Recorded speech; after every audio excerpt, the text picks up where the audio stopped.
All right, let's jump right into this deep dive on The Way of the Superior Man, huh? Yeah, sounds good. This book by David Delita, it's been like a talking point since 97, all about helping men, navigate love, work, that whole thing. Hmm. And we know you're keen to unpack the core ideas, so we're here to break it down, Yeah, spark some thoughts, maybe a little controversy, who knows.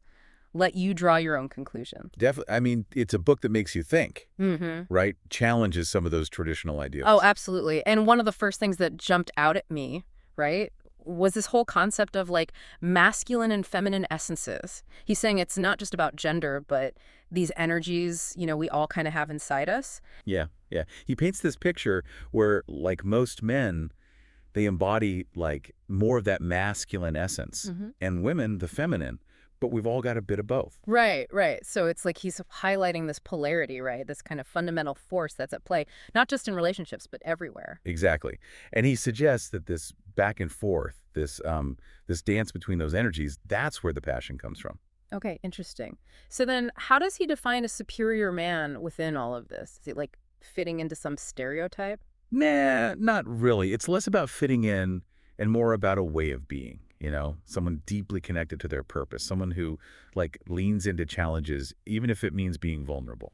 So, not about being stoic, but being okay with discomfort, like always seeking growth, even if it means getting knocked around a bit. Exactly. Yeah. He's all about pushing those boundaries. And this kind of ties into one of his, well, bolder statements, I guess you could say. A man's purpose, right, should come before his relationship. Whoa, okay.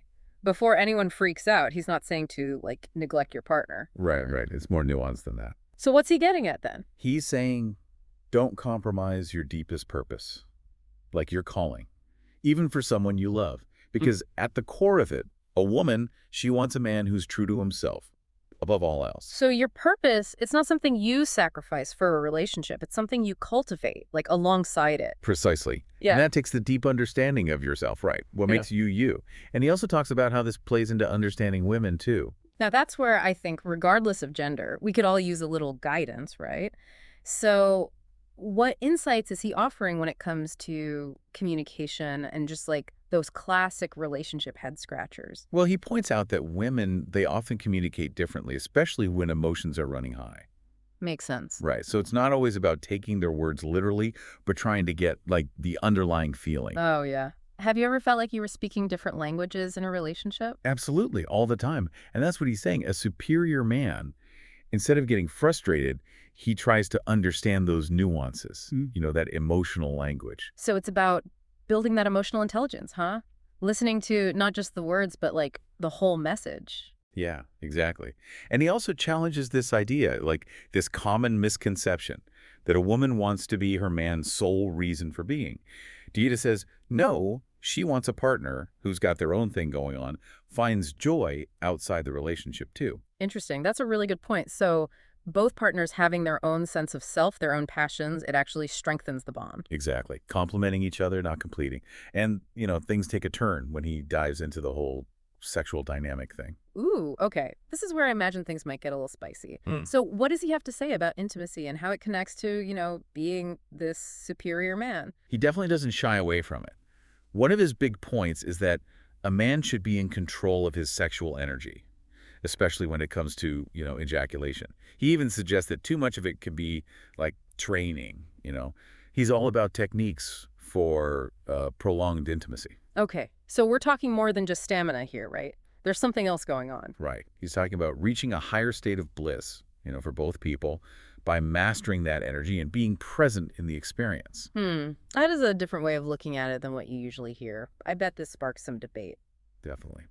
And to get these points across, he uses some pretty interesting stories and examples. Oh, I love a good story. What are some of the ones that stuck with you? Well, there's this one about a man who's really into practicing what Data calls sexual yoga, learning to control his responses.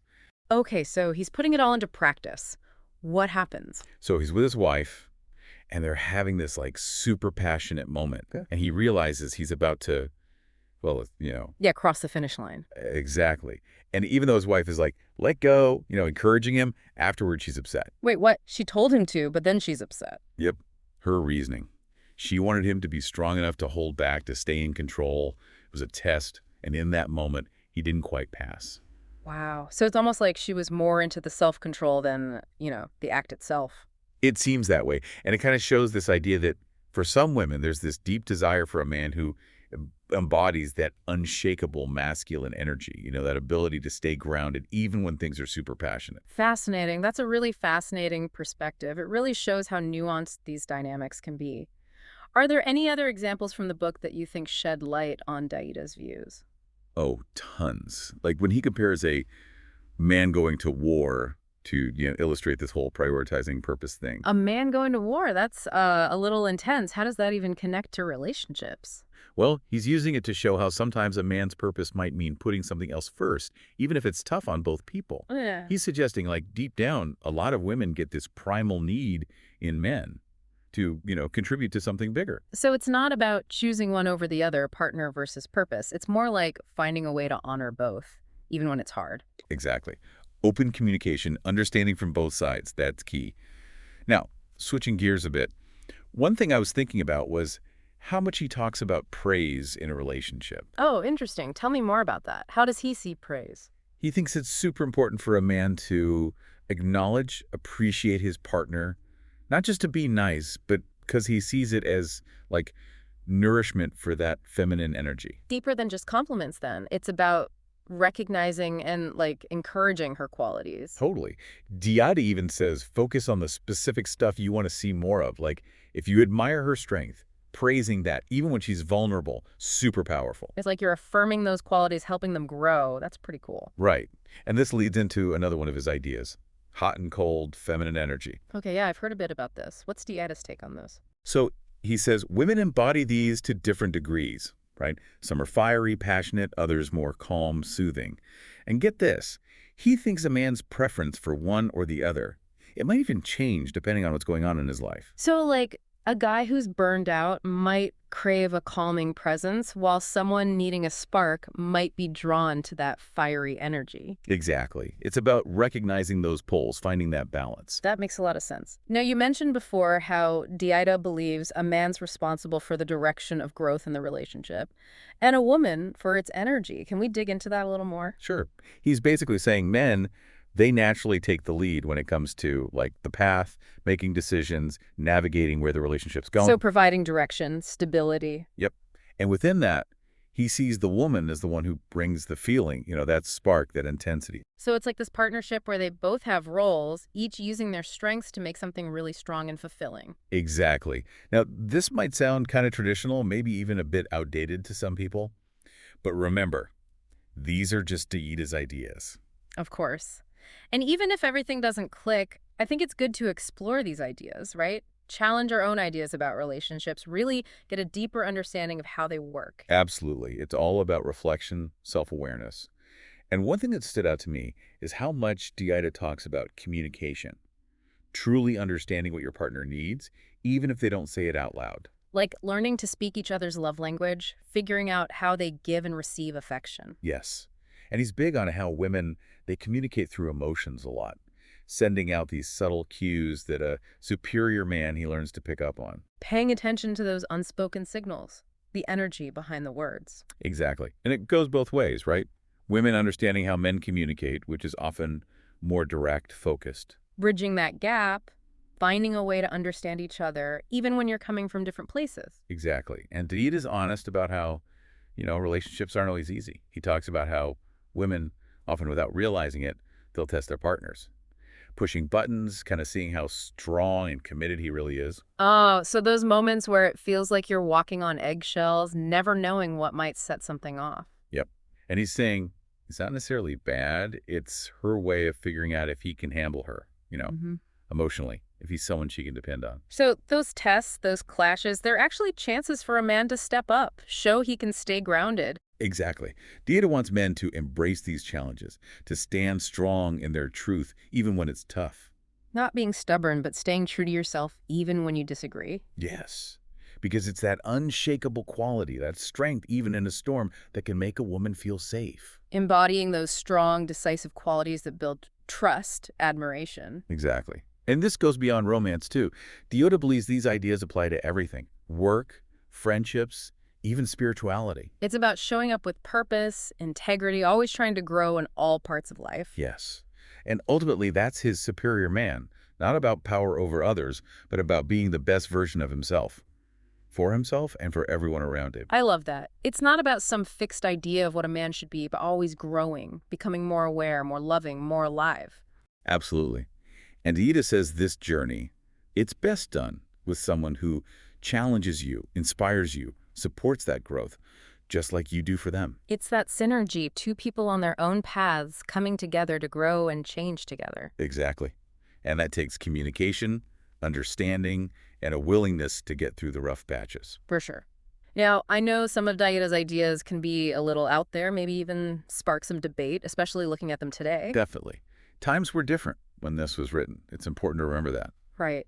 But even if it's not all a perfect fit, I think there's a lot to gain from thinking about these ideas, seeing what clicks with you. I agree.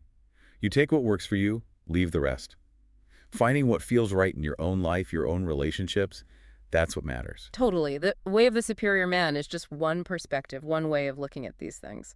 A jumping off point for exploring, for thinking, for talking about masculinity, relationships, all of it. Exactly.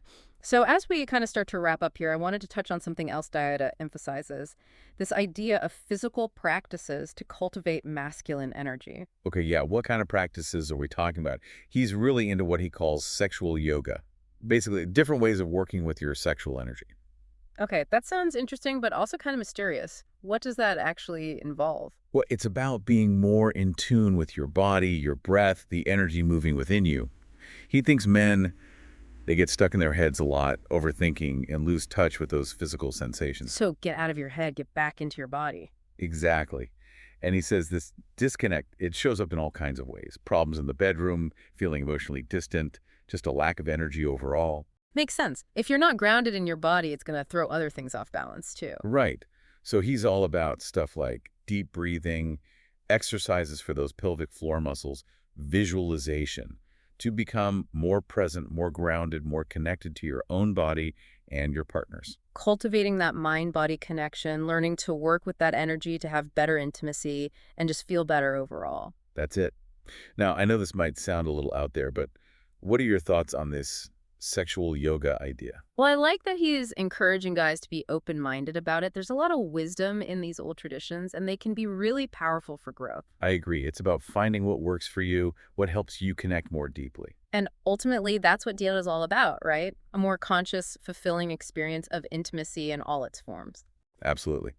Now, as we're getting to the end of this deep dive into the way of the superior man, I'm curious, what are some of the big takeaways that are resonating with you? Yeah, for sure. For sure. I mean, we've covered so much. Masculine and feminine, purpose, communication, the whole sexual dynamic thing, even sexual yoga. It's a lot, and honestly, some of it is making me rethink, like, what it even means to be a man in a relationship. It's definitely a book that makes you think. Yeah. So as we're wrapping up, what's sticking with you the most? What really landed?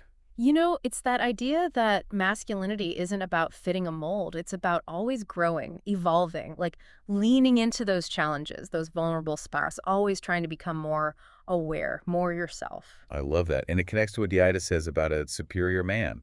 It's not about what he's achieved or his status. It's about that commitment to growing, showing up authentically. Yeah, exactly. It's about living with purpose, integrity, being connected to yourself, to others. And what's cool is how that personal growth, it goes right into relationships too. Absolutely. Dieita is big on this. A good relationship, it's not just about finding someone who makes you happy.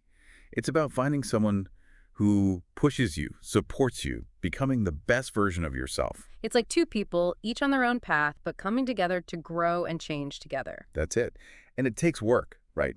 Communication, understanding, working through the tough stuff. Definitely. Learning how to speak each other's language, and not just the words, the emotions too.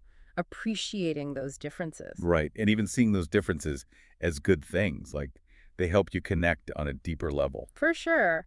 Now, I know some people might hear Daida's ideas and think they're a bit much, maybe even a little controversial nowadays. Yeah.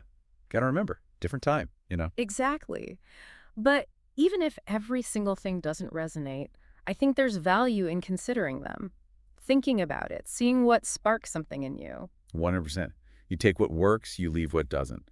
What matters is figuring out what's right for you, for your relationship. Totally. It's just one perspective, right? The way of the superior man. It's one way of looking at these things. Yeah, starting point for exploring, for thinking, for having those conversations Mhm. about what it means to be a man, about relationships, all of it. Exactly.